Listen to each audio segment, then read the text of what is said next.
frequency distribution. Okay, so first of all, look at this. Unlike the ungrouped frequency distribution, in that for a single value we had several frequencies. For an example, if we take 30, it has the frequency as, I am taking some random values, frequency as 5. 31, that value had the frequency as 4. 32 is something. Like each value has several number of frequency, but in this case you can't find like that. So if you want to write this one in ungrouped manner, the table you have to draw would be very long. So I'll read the statement carefully. Look at it. If we try to prepare an ungrouped frequency distribution, we will end up with a fairly long table, because when I need to write 21, it has only one frequency. 26, one frequency. 28, one frequency. 32, one frequency. 34, one frequency. 36, two frequencies. Like the table would be fairly longer. That is the initial concept you have to understand.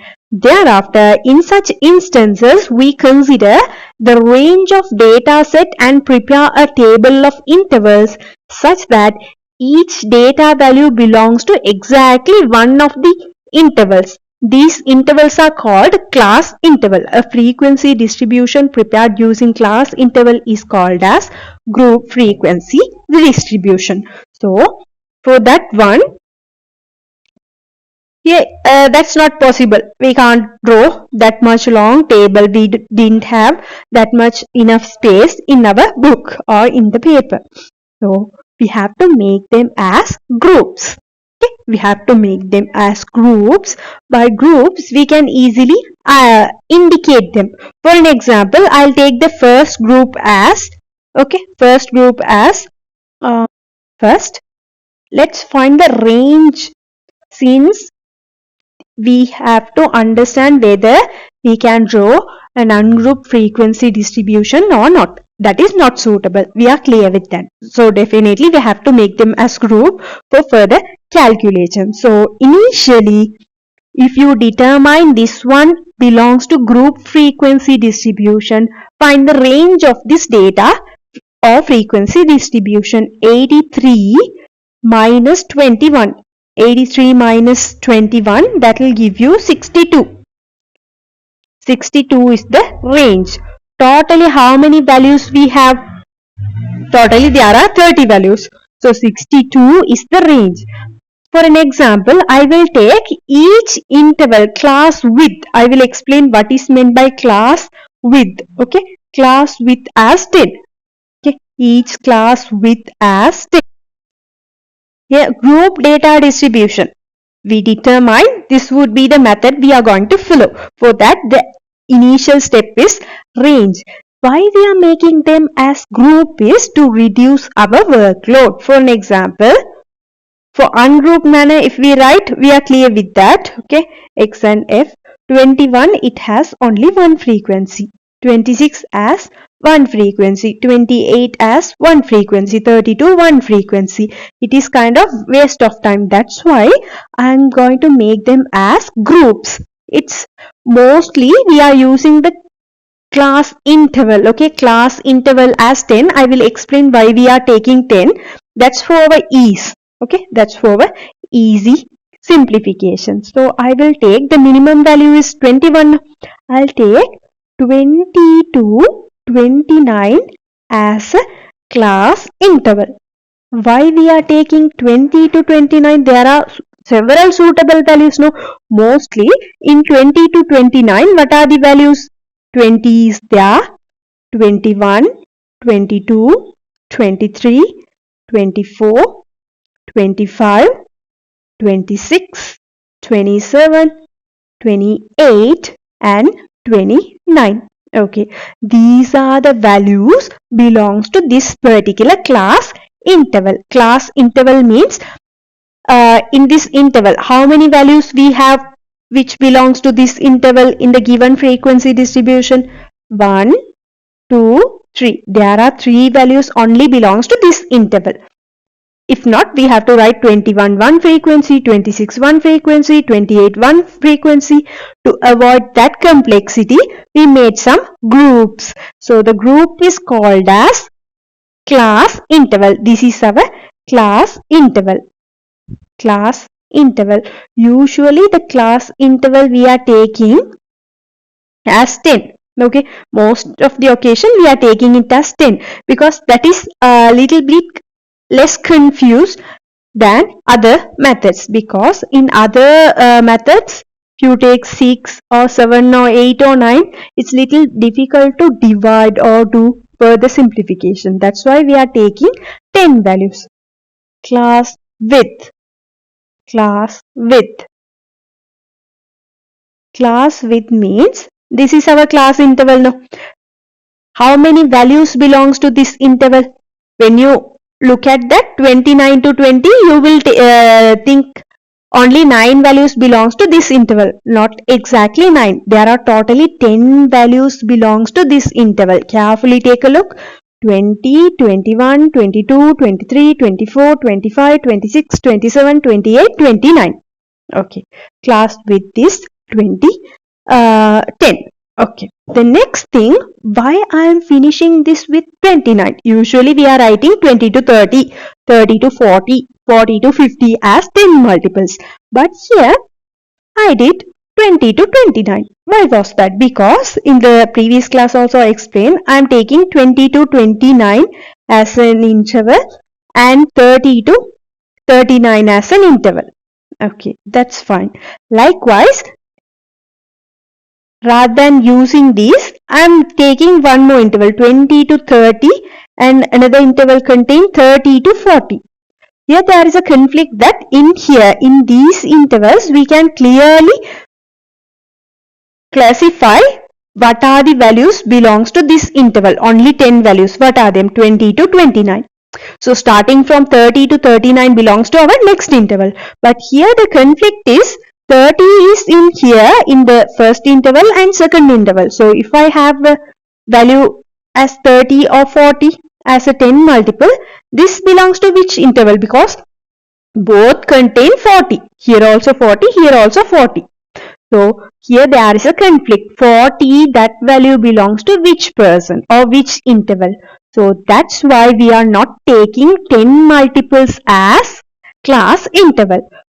It's okay to have a 10 multiple as the initial boundary, but the last boundary should be non-10 multiple. If you take so, there might be some conflicts. 30 belongs to which interval? But in this case, you can see there is no any conflict. From 20 to 29 belongs to this interval. Starting from 30 to 39 belongs to this interval. There is no any conflict, no. So that's why we are using class intervals in this manner. You should know why we are not selecting 10 multiples or continuous class intervals like this. We will study this one in our grade 10 and 11 in expanded manner. So don't worry about it. But up to now you have to understand what is the reason behind it. Okay, so the class width we have taken that one as 10. Then that's okay. Then we can write 20. The minimum value is 21. No, there is no any point in taking 10 to 19.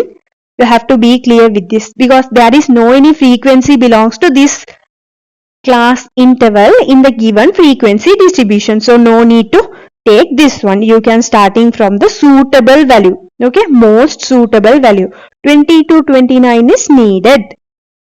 And 30 to 39 is needed. 40 to 49, 50 to 59, 60 to 69, 70 to 79, and finally we will have 80 to 89. And thereafter, correspondingly, we can count how many values belongs to this particular class interval. That would be our frequency. That would be our frequency here. 1, 2, 3 values. 30 to 39, 1, 2, 3, 4, 5, 6, 7, 8. 8 values belongs to this interval. Likewise, we can construct our frequency table. Now let's draw the table. So here I am going to take the class intervals.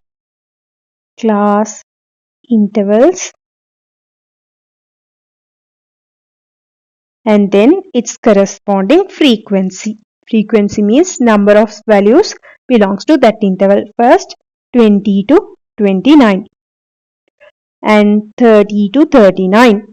So I'll take the intervals here, class interval and frequency. First class interval 20 to 29, 30 to 39. Okay, each interval consists of how many frequencies? Initially 20 to 29, 1, 2, 3, only 3 frequency.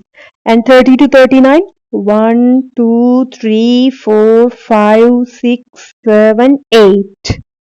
40 to 49, 1, 2, 3, 4, 5, 6, 7, 8, 9. 50 to 59, 1, 2, 3. 60 to 69, 1, 2, only 2. 70 to 79, 1, 2. Here also 2. 80 to 89, 1, 2, 3. Okay. So now let's draw this table properly. Almost our 80% of our work was done. Thereafter, final objective is how to find the mean of this data distribution. Let's find that. Then here the model class. Okay, model class. To find the model class.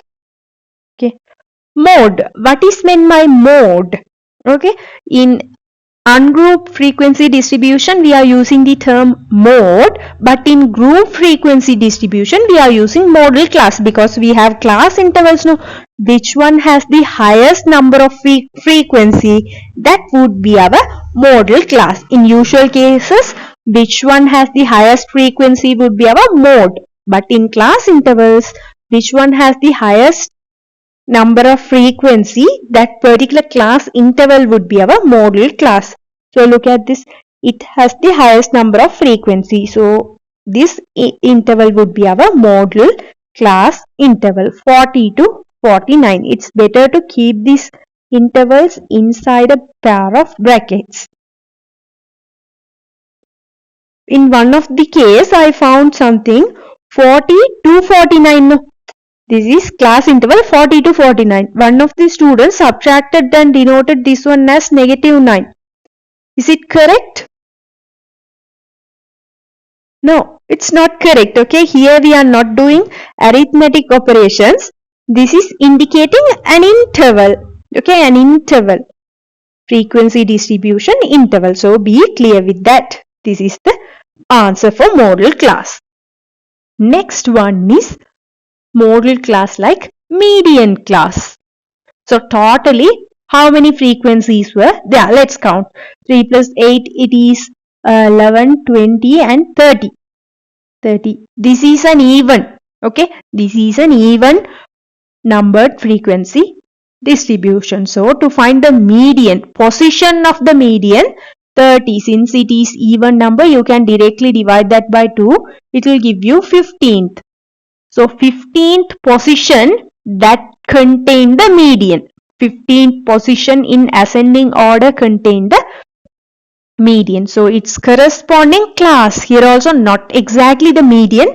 Median class up to third belongs to this interval. Up to third, 3 plus 8, 11. Up to 11 belongs to this interval, 3 to 11. Then 11 plus 9, 20. Up to 20 belongs to this interval. Look at this. Up to 3, this interval. And 3 to 8, sorry, 3 to 11, this interval. 11 to 20, this interval.